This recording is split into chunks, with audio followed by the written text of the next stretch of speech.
into something. Let us begin. There is a pasuk in this week's Haftorah. In this week's Haftorah, so in Parsha's Bo. This week's Haftorah? Haftorah. And how So for the Haftorah for this Roiv Sfardim and Ashkenazim is from Yirmiyah, and for the Yotzei Teman, what's the beginning? they're from Yeshaya. So from Yirmiyah, Simon Memvav, Hadover Asher Diber Hashem. Okay. And how's the Amanite stuff? You're doing it from Yeshaya. Oh, different. Different, totally different. Yeah. Okay. So in our Haftorah, there's a pasuk that says, Chai ani ne'um hamelech Hashem tzevakot shimo ki ketavor beharim uchecharmel bayam yavo. Can you read it again? Chai ani ne'um hamelech Hashem tzevakot shimo ki ketavor beharim ketavor beharim uchecharmel bayam yavo. Okay, so we're going to explain over here. Now, this Perek of Yirmiyah, I believe, is talking about how Paroi is going to come to fight, and it's saying that Hashem is going to guarantee that these players, these political players, are going to move around. But there is a Gemara in Megillah. There's a Gemara in Megillah that takes the end of this pasuk, Ki ketavor beharim uchecharmel bayam yavo, and the Gemara tells us a very interesting idea. This Gemara is in Megillah, Chavtet Amud Aleph, and the Gemara says, Tanya, it was taught in the Braita, Rabbi Elazar HaKapar Omer, Rabbi Elazar HaKapar said, Atidin bate chenesiot uvate midrashot shebebavel sheyekveu be'eretz Yisrael. That right now, he was talking that he was in Bavel, and there were Shuls and their Beit Midrashim there. In the future, understanding future meaning during the times of Mashiach, right? Everything is going to come to Eretz Yisrael. All right? Atidin, Batei Knesiot, Batei Midrashot, Shebavel, Shekavu be'Eretz Yisrael, Shne'emar. And how do we know this? And it says in this week's Haftarah, Ki ketavor beharim, uchecharmel bayam yavo. Just like the mountains will come. Mm-hmm. When do they come? When do these mountains come? V'lo dvarim kal v'chomer. Continues the Gemara. Uma tavor v'charmel. Shelo ba'u el lefi sha'al lilmod Torah. When came to Matan Torah on Har Sinai, these mountains came. Har Tabor and Har Carmel, they came to Har Sinai. Umat Tavor v'chamel shelo ba'u el lefi sha'al lilmod Torah nikba'im be'eretz Yisrael, and yet they're going to be transported to Eretz Yisrael. Batei chnesiot uvatei midrashot shikorin umarbitzim b'hen Torah ala had kama v'kama. How much more so these other Bet Midrashim, these other Batei chnesiot, that they have Torah always there, always having Torah there, how much more so they're also going to come to Eretz Yisrael. Now, interestingly enough, there's a Midrash Rabbah, and the Midrash Rabbah, Midrash Rabbah understands this pasuk a little differently. Midrash Rabbah says that these mountains came to Har Sinai not to listen to the Torah that was given on Har Sinai. Rather, they wanted the Torah to be given on them. That's why they ran there. Okay? But that's the Midrash. But the Gemara in Megillah says they ran there for what? They ran there to listen to the Torah for the time it was being given. And because they did that, there was a chet to be sort of transplanted into Eretz Yisrael. And says Rabbi Elazar HaKapar, that proves to us that all Batei Midrashot and all Batei Knesiot, they have Torah, are also going to come to Eretz Yisrael. So that means right here in Birkat Eliyahu, according to what we understand, is coming to Eretz Yisrael. Now, is this actually or not? Is it physical? Is it not physical? Let's slowly work through this. Har Tavor are in Israel. Right, they not necessarily were there originally. They got transplanted there from wherever they came from. Maybe the name, but not the Har himself. Now, here are 4 questions on this statement. Number 1, does this mean that the literal shul, this shul with its floor and tiles and everything, is going to come to Eretz Yisrael? Or is it some other metaphor, some other idea? Does it mean the people here are going to go to Eretz Yisrael, not necessarily the whole shul? Okay, what does that mean? Now, the Gemara said, what did Rabbi Elazar say? He's saying, Ubatem Midrashot Shebabavel, that are in Bavel. Does that mean only Bavel? So if we're in America and we're learning Torah in the shul, it's not going to go? Okay, that's another question we can ask. A third question. The whole world's going to be Eretz Yisrael. I hear you. Now, the third question is, it says that the reason why Har Tavor and Har Carmel are in Eretz Yisrael is because they came to Har Sinai to hear Torah. Meaning, they came to learn Torah. Okay, but Batei Midrashot, you learn Torah in them. But Batei Knesiot is a Makom Tefillah. So, what's the Torah? We're understanding it's because of Torah they're going to be transplanted to Eretz Yisrael. So, what's the Torah in the Batei Knesiot?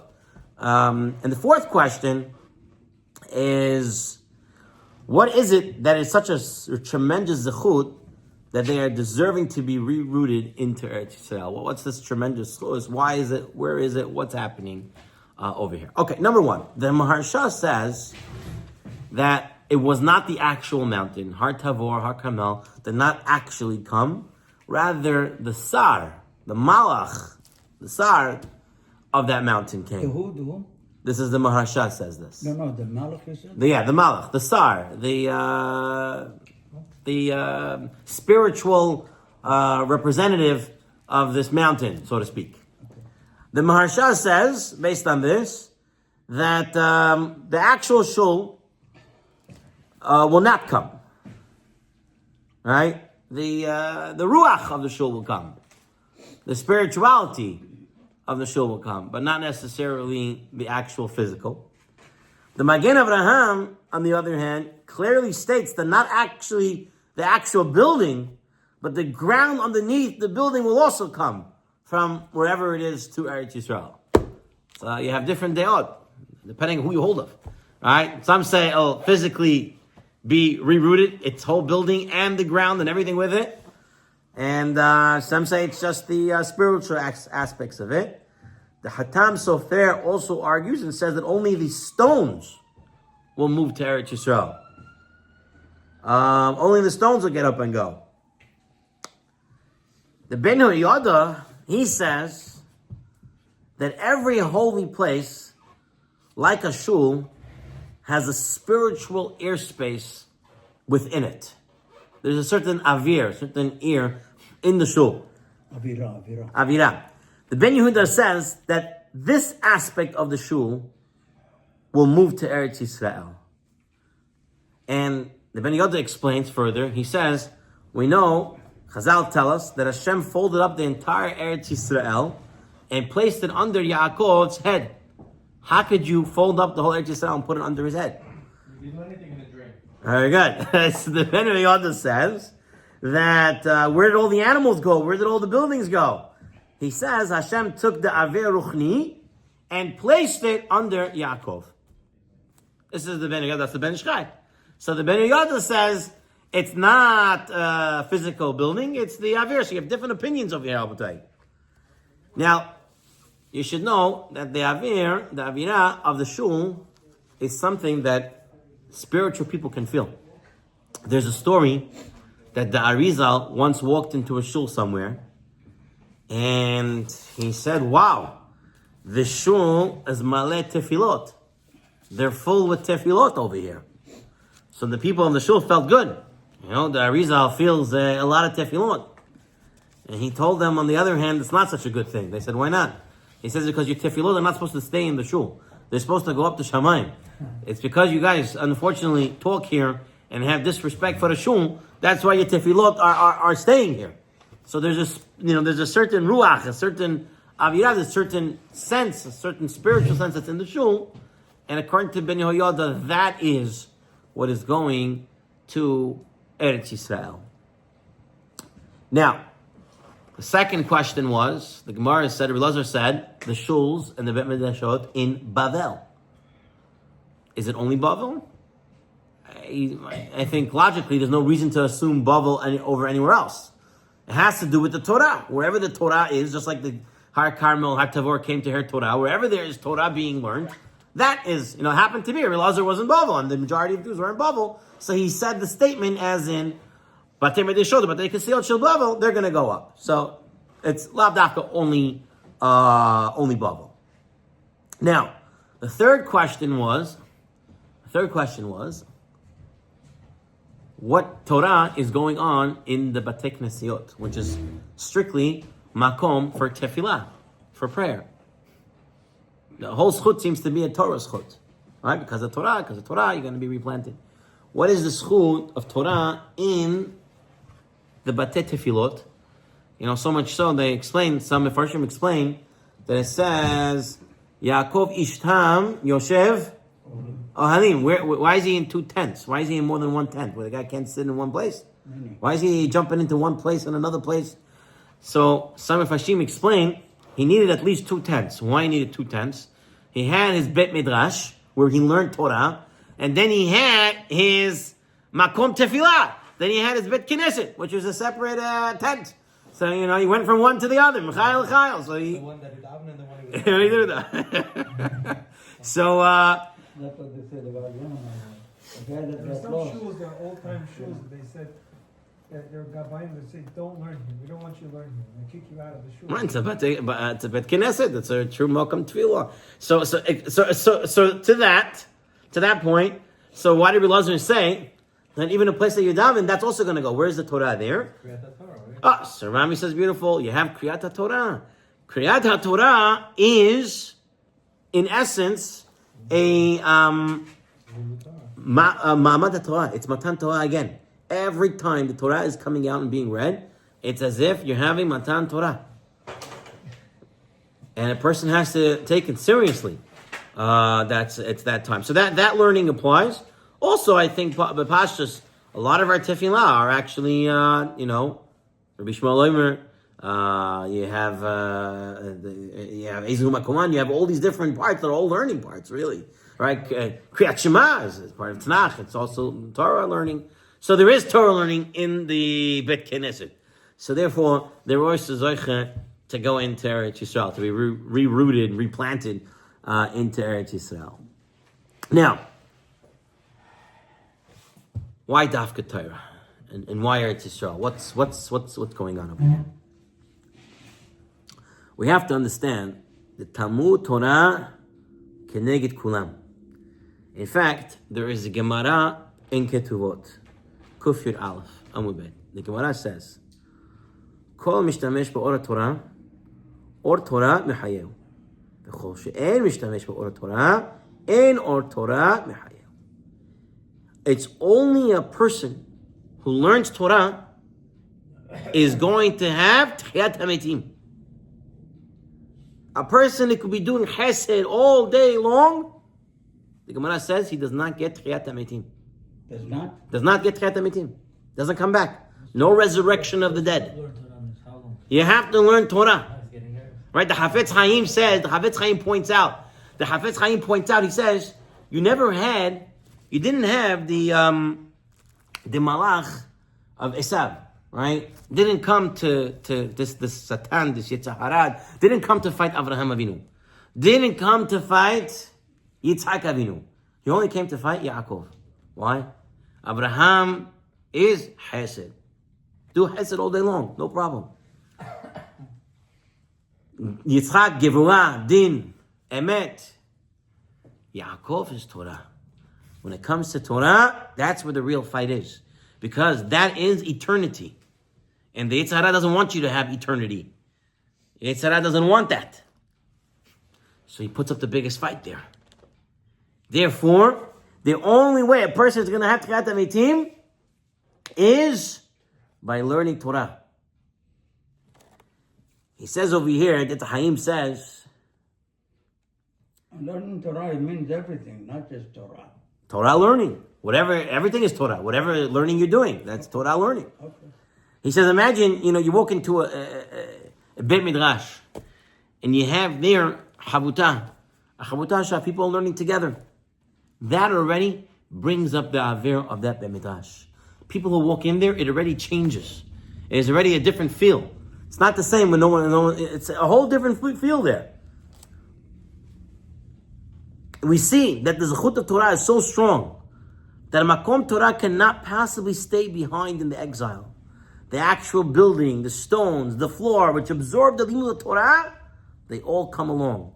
Just like the Torah is eternal, the walls that soaked the eternity of the Torah comes with it as well. They also survive. If a person wants to merit Tchiat HaMeitim, he can daven the entire day, do Chesed the entire day, does not get Tchiat HaMeitim. Only the Zechut of Limud Torah. Torat Hashem Temimah. Shivat. Nefesh. Torah gives the nefesh. It brings it back. It gives it everything. Listen to this, Rabotai. There was a Rav Abba Berman, and his wife dedicated her entire life to support her husband's limud Torah. That was her thing. And by the way, that's the Gemara says, Hagigah, and when you got to explain this well, that's how the women get into Olam Haba. That's how the Tchiat HaMeitim. It's all because they support the Torah. So she was supporting her husband. Her husband passed away. So she now wants to be able to support Torah. What does she do? She says, she had no sons. She only had daughters. And so she gave up from her week every single day to go help another daughter. And she said, I'm helping you. So your husband, so you don't need your husband more at home. You can send him more to the Beit Midrash. This way, she continues to get the zechut of limud Torah from her son-in-laws. It has to be limud Torah. There's a famous story that's said by the Sfaradim. Is the story of a Rav David Talfasi. Rav David Talfasi, I believe was in Tunisia, the story this happened. That he was learning Torah late at night, and his candle blew out. And there was an Arab guard that was standing guard, and he had a candle there. And Rav David made his way to the Arab guard, knocked on the thick, heavy door. The Arab opened up, and he said, Rabbi, what do you need? He said, I need a fire to relight my candle. I'm learning some books, and I need a candle. So the Arab relit the candle, closed the door. Rav David gets home, he's learning, the candle goes out again. He goes back to the guard has to open this heavy, heavy door, and gives him another light. It happened multiple times. And one of the times the guard says to Rav David, he says, listen, I can't keep doing this. This door is so heavy, right? This is a guard door. I can't just keep opening and giving you a light here. You got to make it work. And Rav David tells him, you should become wealthy just as the weight of the doors that you keep opening. That was his beracha to him. Say it again. As heavy as the door is, that's how much gold you should get. Gold? Gold.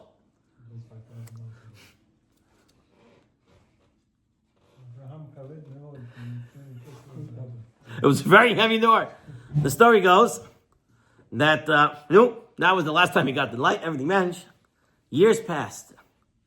And the Rav traveled from Tunisia, and he went to Turkey on fundraising, mission for his Kehillah. And as he was walking on the streets, a very wealthy guy started bowing down to Rav David Talfasi. And Rav David Talfasi gets a little bit scared. I don't know what's this guy bowing down. He's a wealthy guy dressed like a nobleman. And this guy tells him, you don't remember me? He says, no, I don't. What's going on? He says, you're the rabbi who gave me the beracha. Because of you, I'm rich. You have no idea what happened. After you gave me beracha, I got a job to work in a home of a very rich man.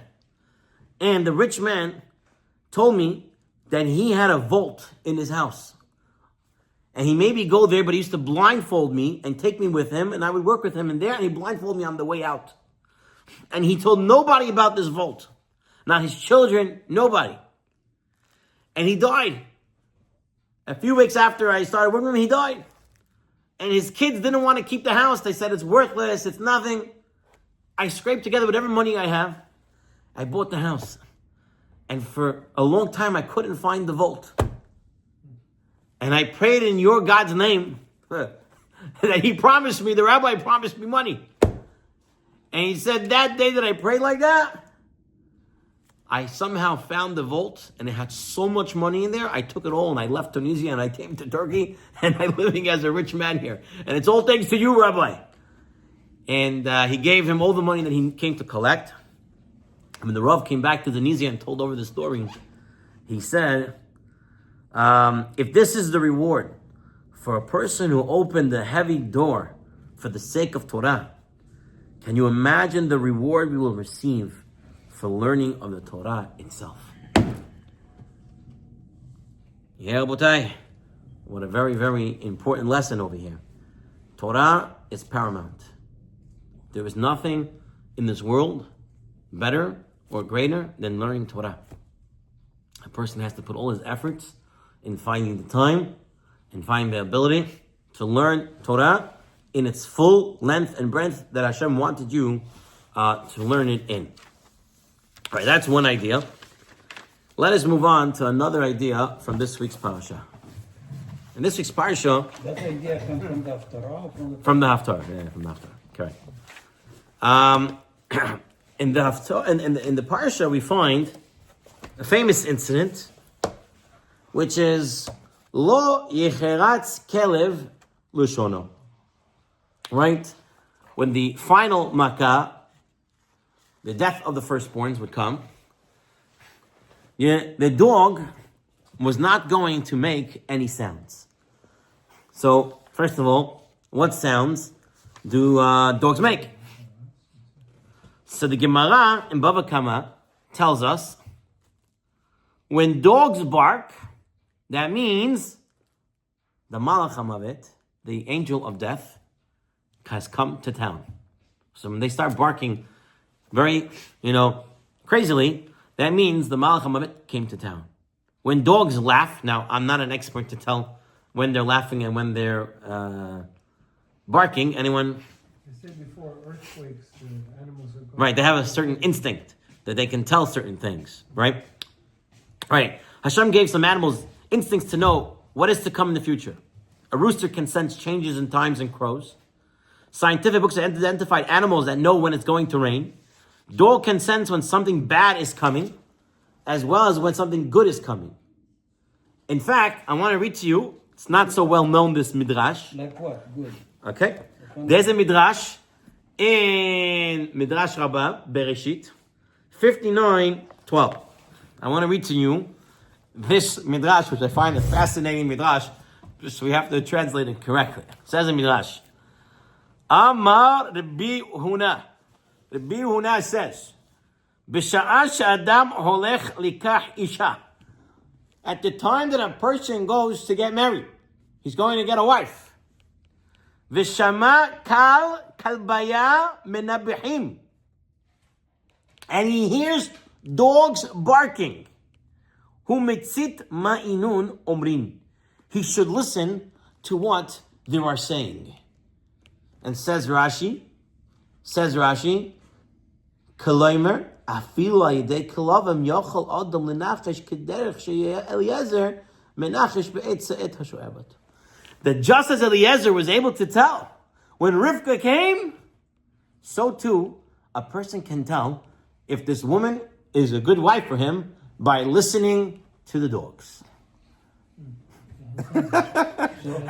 He can divine, he can foretell the future, says Rashi over here, about listening to the dogs at the time when he's looking for us. I don't know if this is a new technique that people are going to try now. They're going to go on a date and make sure to pass by a wild dog and see if the dog barks, or the dog laughs. If it's going to laugh, it means good times are coming. And if it's going to bark, right? I don't know if the Malach HaMovis is in town, right? They say if you find a wife, it could be the greatest thing. If you find a wife, it can be the wrong wife. It could be worse than Mavet.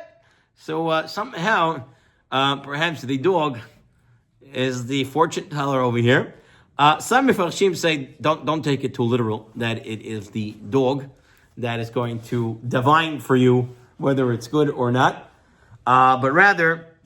Ifat Toar and the Eshel Nechalim and Eitz Yosef, they all say that rather it's a metaphor. And what it means is you should listen to sources, listen to what sometimes people say about the person. I can speak, for example, there was a certain young couple that they were dating, and almost everybody who saw them told them, you guys are not good for each other. And you should not go through to it. But young people are young people, and they went through with it, and it didn't last too long. Okay, because sometimes you have to hear what people are saying. Not necessarily to say you have to believe what everyone is saying. And sometimes there are people who have ill will and they say bad things and they purposely. The person has to know how to filter out things. But you also have to listen to things. You have to put your ear to the ground, so to speak, and hear what's going on in order to make an informed decision. And that's the way some other Mefarshim want to take a look at that piece, which I find still very fascinating that Rashi says pretty much that take your intended and walk past a dog and see what happens. It's funny, Rashi uses Dafuz as a lashon of Menachesh, which is right. I know. I didn't want to get into that aspect, but that's what he uses. Menachesh, right? Right. So maybe he means that it is a legit, but it's still usher. I mean, it's a it'll work, but right. You shouldn't do it. Right. Right. That's why maybe what the Parsha is saying. Listen to what the dogs are saying. You know? Right. Listen to the people what they say. Listen to her a little bit. Not necessarily listen to her. The person has to do research. The person has to look in. Right. It's Latoilas. You're allowed to. It's not. For them, it is. What I'm saying, but. Right. He writes over here. This is a sefer I found this week. I was in Z Berman, and I found the sefer of Elchanan Shaf on the Parsha. I don't know who Elchanan Shaf is, but I found the sefer. It looked like a big size sefer, so it's always good to have another sefer. So he has these interesting things over here. We'll go through some of them. He writes over here that the Tzoror Hamor writes that when Moshe said to Paro, "Ucho b'nei Yisrael lo yicherat kelev l'shono," Moshe was actually telling Paro, when I'm saying dogs, I'm actually meaning you Egyptians. Okay? You Egyptians are not going to be able to say a word, not going to be able to bark, not going to be able to do anything at all. That's in Tzoror Hamor. Now,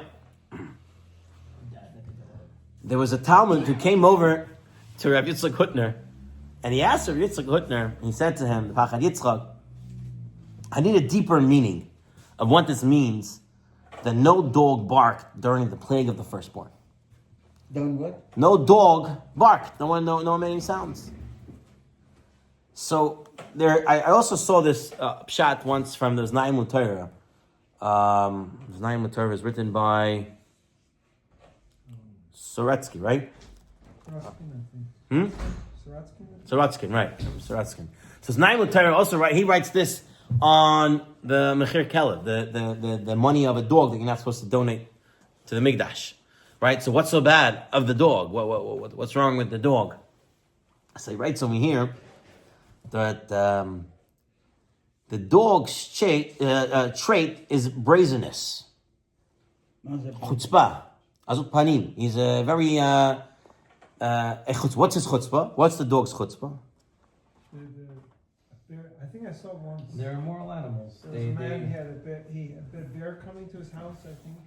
And the dog was going after the bear. It was like something like to protect the master, so to speak. He has no idea what he's getting into. No, that's bravery. That's bravery. Usually when it comes to the dog, it's a reference to morality. It's just, I mean, if you've ever seen a dog, it licks itself, it does whatever. I mean, I don't want to get into details, but right. It just does whatever it wants. defeat that, Kilo. It's not a tefillah animal. Let's put it that way. So I'll tell you what the Pacha Yitzchak says. Rav Hutner says, he says the biggest chutzpah of the dog is that he considers himself man's best friend. Right? A human is a man's best friend. Another human is another human. Shvatskin says the same thing. A man considers it a best friend. The dog doesn't consider a dog doesn't want a friend. I hear you. I hear you. We have to hear what it says too. It's a loyal animal. You're going to use that against it? It's so loyal. He says, why is he saying he's loyal? Because he thinks she's on the madrego of a human. I don't know. No, but it's the human making on the string. It's not the dog. The dog happens to be still a very loyal animal. I don't know. Here, I'll read you what he You're says. taking a positive aspect and making negative. Just say the. That's Roshatskin and Rav Hutner both say that. I hear, but it's not. I think he's doing more musaf to people than. Okay. He said this is best demonstrated by the fact that a dog considers itself human-like. It pretends to be man's best friend. In this way, a dog shows chutzpah. It has the audacity to believe that a dog is like a human. In truth, man and animal are worlds apart and cannot ever even begin to be compared. So I think that's what Rami's saying. The mussar is really to the human. The animal is a loyal friend, great. But you should not make him your, These days, right. The whole, just the marketing of the dog, it started in the 1950s, 60s, all these pet food companies, they wanted to sell their product. Because until now, people were feeding dogs scraps. They wanted to give them what they made. Their whole thing, the whole push through movies, through this, that, a dog is part of the family. It's not just a dog. Back in there, a dog was a dog. Like, it protected you, it was a friend, whatever, it was a dog. Now it's part of the family. It's like if a person's dog dies, they cry. They do. They take off for work.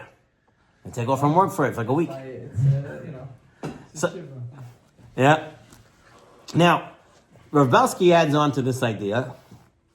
And Rav Belsky is in Yisrael, which we've been looking on every week, trying to get a little bit more. He writes over here that we know that the pasuk before it says that no dog would bark, wet its tongue. It says, "Vayitat tza'aka gedola b'chol eretz Mitzrayim asher kamohu not was v'chamo lo tosif." Never was and never will be another such tza'aka. And then the pasuk continues and says, "Leman tedeun," and you should know, asher yipaleh. I think it says Hashem ben Mitzrayim u ben Yisrael. You should know that Hashem will distinguish between Mitzrayim and Bnei Yisrael. Hafleh? It's hey. It's Yud Fei Lamed Hey. Yafleh. Okay. Amante deun asher Yafleh Hashem ben Mitzrayim uven Yisrael. What's Yafleh? Distinguish. Huh? Distinguish. Make a difference. Point out a difference. Now, Lima'an, says Rabelsky, we have it in a few mitzvot where it says Lima'an. And Lima'an means you should really pay attention. Lima'an tiskiru v'asitem komentotai v'item kedushim, like we have in the Shema, that Lima'an wants you to really pay attention, you should remember. It says by the mitzvah of Tefillin, Lima'an tieh Torat Hashem bevicha. So also wants you to put the Hashem's word in your mouth. So Lima'an, in order to fill in Lima'an in order to do this. By Sukkot it says, Lima'an yedeu dorotechem ki beSukkot shavti b'nei Yisrael v'otzi'i otam me'eretz Mitzrayim. So it says Lima'an there. Why sitting in the Sukkot? That's where Hashem put me when I left Mitzrayim. Right? Whether anani kavod, whether actual huts, whichever.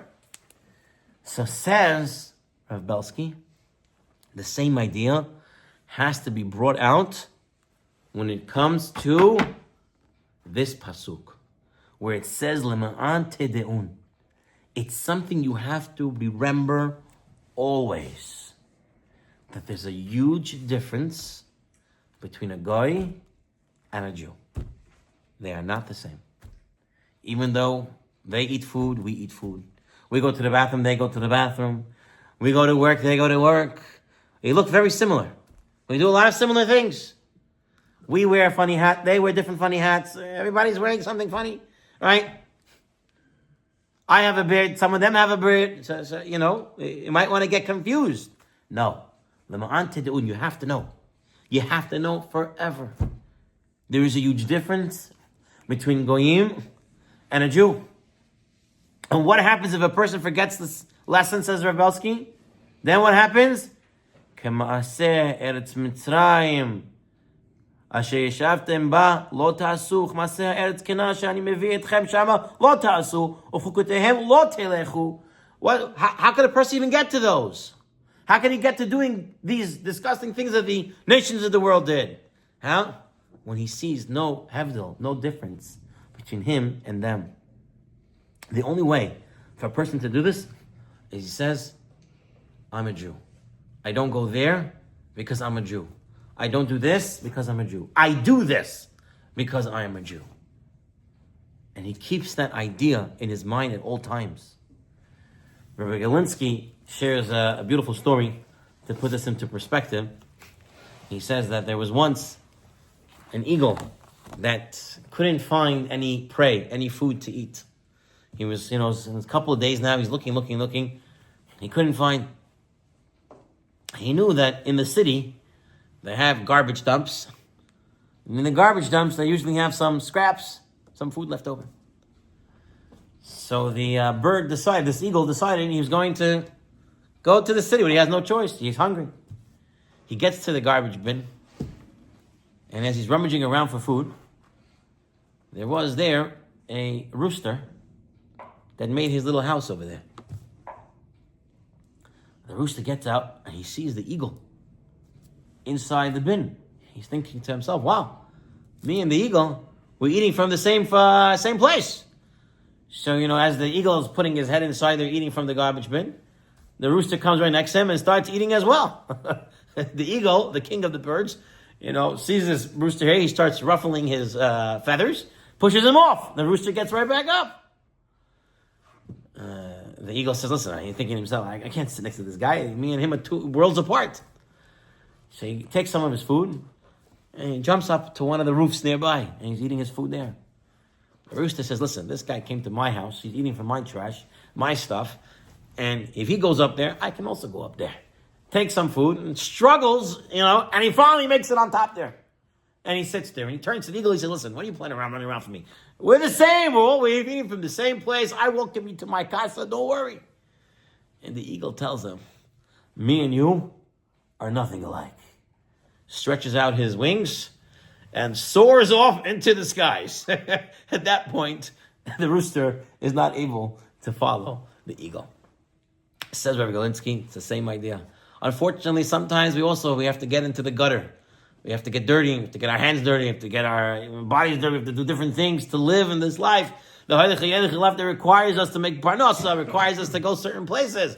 But at the end of the day, we can soar. How do we soar? Every single week we fly. Hashem gave us me'en olam haba on Shabbat. We come to Shabbat. You can't even begin to think the Jew and the guy is the same. The Kedusha, the Shabbat, separates us so much from them. And that's something a person has to always take with him throughout the entire week. The difference between him and the world around him. And that's what's to give him the koyach to continue. And we'll tell you, I want to look at one halachic aspect that also comes somewhat from this week's Parsha. So in this week's Parsha, what do we have? We just talked about one of the mitzvot, the mitzvah of tefillin. V'haya le'ot ayadcha utafot b'neinecha ki b'chozik yad hotzianu Hashem mimitzrayim. And here is the topic that we're going to be dealing with, which is Rabbeinu Tam tefillin.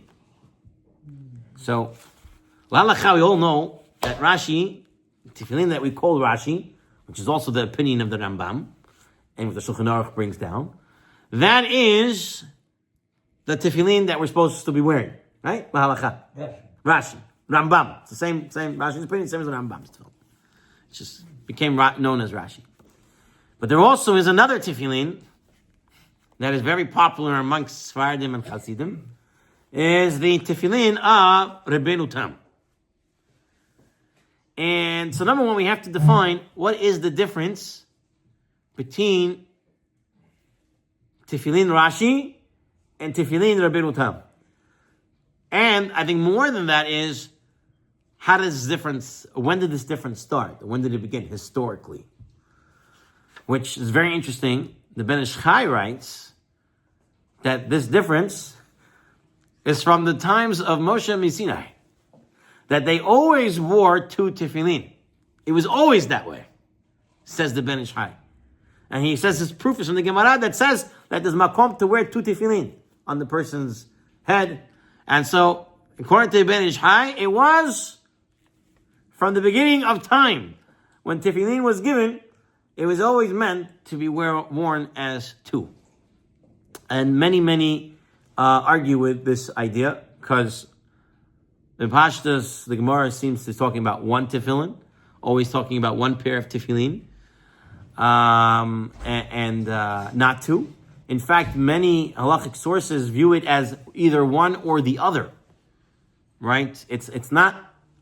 So the Ben Ish Chai and the Kabbalists, a lot of the Kabbalists take a look at the Rabbeinu Tam tefillin as being an addition. Right? It's something, either it's must have both in order to whatever reach a certain Kedushas level, or at least it is somewhat of a power boost. Okay? But there are a lot of the halachists, right, that say, it's one or the other. And if you're wearing both together, it may not work, because you're negating with the other one. And that's why they say, to make it tonight, that I'm only putting on one pair of tefillin, whichever one is right, and the other one is considered jewelry, an adornment. If you put together, you're using? No, Halacha, no. Tonight you make, if you put together. What? If you put together, you make tonight. If you put together, right, some will say that tonight, that it's either one or the other. And whichever one it is, it's the real one. Whatever one it's not, it's just jewelry on me. But according to the Kabbalists, that's not what you want to do. Because according to the Kabbalists, you want to dafka wear both. Right? So let's go step by step. So what actually? First of all, what's the rating inside? Are they the same? Right. So that exactly is the point. What is the difference of the tefillin? What? It's not the same. There's a difference. Right. So the order is different. What sense of the order is different? So it's based on the Gemara Menachot. The Gemara says, Tan Rabbanan, this is Menachot Lamedal Amibet, Tan Rabbanan, Ketzad Sojourn. What is the order for tefillin? So says the Gemara, Kaddish li v'yakivecha miyamin, Shema v'hayam shemoa misimo. So I have Kaddish li v'yakivecha from the right, and Shema v'hayam shemoa from the left. And the Gemara then says about Tanya Ibcha, but in another source it says it the other way around. And when you read it in order. Okay, so the Gemara once said the other ways. It says depending who's looking which way. But it says from right and from left. So Rashi understands it. You read it regularly. So you read it as it's brought down in the Torah, and this is the order. Kadishli, Vayakivecha, Shema, Vayam Shemo, as it's in the Torah. And Rabbeinu Tam, as brought down in Tosafot, says, if that was true, that you want to say Kesidran, as it's in order, why did the Gemara say, Kadishli, Vayakivecha, Miyamin, Shema, Vayam Shemoa, Misimo? Just tell me. Start Miyamin, Kadishli, Vayakivecha, Shema v'ayam shemo. I'm going from Yamin to Simo. Why are you saying? Because the Gemara breaks up the language in half. Kadishli v'yakiv v'chami yamin. Shema v'ayam shemo misimo. So says Tosfot, this is what it means. It means Kadishli v'yakiv v'cha starts on the right. So Kadishli first, v'yakiv v'cha first, and second. Shema v'ayam shemo misimo. You start Shema at the end, in the final line. And Vayam Shemor in the middle. And now you have both the Hayas in the middle. That's why Rabbeinu Tam understands it the way he understands it. And now everybody agrees that you have to write it. When you write it, you have to write it kisidran, the way it's in the Torah. So according to Rabbeinu Tam, what you have to do when you're writing it, when you're writing for the Shal Yad, everything's on one. What do you have to do? You write Kadesh Li. You write V'haya Kiryacha. You then skip a parse in the parchment for Hayam Shamoah. You skip it. You leave a big space. You then write Shema in the fourth section. And then you come back and write V'hayam Shamoah. And that's how you put it into Tefillin Shel Yad, like that, after it's written that way. And when you put in Tefillin Shel Yad, Tefillin Shel Rosh, you have to put it in this order also. You put in, they have to be written in order, and 4 different parchments in order. And then you have to put in Kadesh Li, V'haya Kiryacha, Shema in the fourth, and then V'hayam Shamoah in the third, in the middle section. That is... It's only the order they're written. It's not the order. You can't tell by opening it up and seeing what. In the Shel Yad, you can tell. In the Shel, no, you can't tell. It's all the same. In the Shel Yad, you cannot tell because it's written in the same order. In the Shel Rosh, you could tell. In the Shel Rosh, you could tell. In the Shel Yad, you also can tell because Shema is in the fourth one. Shema is in the fourth. You can tell them both when you open them up. Now, What's the reason Rabbeinu Tam learns this way? because the Gemara said, Kadesh Li V'haya Kiryacha miyamin. Right? Shema V'hayam Shamoah misimo. Exactly. Start it from the Simon and go back that way. Not from the small. Small as a chativa. One chativa, second chativa. That's the way Rashi understands it. And Rabbeinu Tam says, if that's the truth, why are you telling me 2 ketivot? Just say, start from here and go. And if you want to take a look, what it looks like, here is the diagram. I'll show it to the camera first, and then you can pass this around. Right, Shavach? If it is a really machlokes going back to Moshe Rabbeinu, then why wouldn't the Gemara say? It's not a machlokes with Moshe Rabbeinu. According to the Ben Ish Chai, that's why Moshe Rabbeinu wanted you to wear it. 2 sets, one this way, one that way. According to the posting, it comes with Torah Sefer. Right.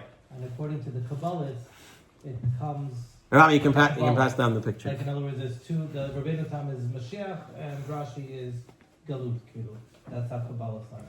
The Gra, though, you're going to get to the Gra? The Gra didn't wear it. No, the Gra said that, and he was a Kabbalist. Right. And he still He didn't was. wear it. Right. He said, because if I had to... When Mashiach comes, we'll wear Rabbeinu Tam. Mashiach's not here yet. So They quote from the Gra even more. The Gra said, if I'm going to put on Rabbeinu Tam's, based on... So he's saying that Matar Suffolk, right? There's 2 studies. Right. Matar Suffolk, I'm not going to... It can't be Matar. If you want the Matar Kabbalah, then he says they didn't understand what the Arizal meant. That's what he yelled. He yelled that they didn't understand what the Because they quote here from the Gra, and he said, if I'm going to put on Rabbeinu Tam, I should be putting on another 64 pairs of film based on other Rishonim's opinions of what exactly it is. But that's the Misafik. That's from the Misafik. The Kabbalistic aspect of it, he's saying, yeah, and when Mashiach comes, you'll wear Rabbeinu Tam. Mashiach's not here, why am I wearing Rabbeinu Tam? Yeah. So that's on the order of the Rabbeinu Tam film. Now, if you pay attention, that's what you're at. If you pay attention, another way to tell on the Tefillin Shel Rosh of the Rabbeinu Tam and the Rashi Tefillin, you have on your Tefillin the little hairs that come out from the bite on the bottom. So by Rashi, it comes out over there, V'hayam Shamoah, between Shema V'hayam Shamoah. So it's at the edge on the right. Whereas Rabbeinu Tam Tefillin, V'hayam Shamoah is over here, switches around, so the hairs come out straight in the middle of the bite of the Tefillin Shel Rosh. So you can tell from the outside of the Tefillin Shel Rosh which one is which. Okay? Now, we don't want you to make a mistake which one is which, and especially the people who wear both, they wear 2 small ones, which is a whole other idea in itself. You have to make sure you get a good cipher and someone really knows how to write small and all that. And what they do say is they want you to have the batim of the Rabbeinu Tam Tefillin, in order to recognize which one's which, should be slightly smaller. And if not the batim itself, not the house of the tefillin, not the box, at least the ritzuyot, the straps of the Rabbeinu Tam Tefillin should be slightly narrower. Okay? This way, it can be easily identifiable which one is which. So if you see anybody wearing the 2, you can pay attention, look, and you'll see which one is which. Now, We talked about the Ben Ish Chai and the Poskim regarding the historical context of this Rabbeinu Tam tefillin. The other thing is, should we wear Rabbeinu Tam tefillin? So the Shulchan Aruch is quite clear that only somebody who is on a certain level, right, should be the person who wears Rabbeinu Tam tefillin. And by what about nowadays? What about nowadays? It depends. It depends who you are. No. It depends also on whether you're wearing two at once or one and one. No say. In other words, if you wear two at once, then it might be your, because you see it's weird. But if you're wearing one and one, then there's much less of a problem. One less of a problem. I hear. That's definitely an idea. And the Yalkut Yosef, he wants to say that today, everybody should really wear them, and it's not really considered anymore a special item, so to speak, at least in Sephardic circles. Although I was listening to a shir by Rabbi Eli Mansour the other day, and he was like, if you're coming in shul in shorts and other things like that, maybe you shouldn't be wearing it. There been time to fill in. He was going on that for like 20 minutes, perhaps. But the Yalkut Yosef says that basically that today everybody is already wearing it, and so it's no longer considered a special item, and therefore you should get into the zechut of wearing a Rabbeinu Tam tefillin and getting it. By the Lubavitcher Chassidim, I think they already start putting it on right away at bar mitzvah. Yeah. And by most Hasidim, they also put it on either by their wedding or something like that. They start wearing Rabbeinu Tam. My Rosh Hashiva, Arisol Reisman, she said he put on his Rabbeinu Tam tefillin at his son's wedding. When he married off his first son, he put on Rabbeinu Tam's tefillin. And his idea was, he said that, it's an extra thing to do. And he said that his father did the same thing when he got married. It was the first son, he got married. He put on tefillin, and he said his reasoning was that, Hashem brought me to this stage in life.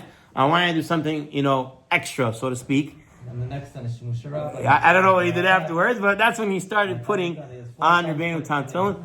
By most Ashkenazim, though, the minhag is not to put it on. And I believe Rav Yaakov, they said, Rav Yaakov Netzkin put it on in his later age, like it was 80-something, in his late stages of age, that's when he started putting it on. So there are different... I said he earned it. He earned it, right. There are different minhagim regarding that. And if a person is okay to do it, great. And if he's not, he should work his way to getting Rabbeinu Tam tefillin. It is a good thing to do, definitely, from our standpoint. Okay, we have yeah?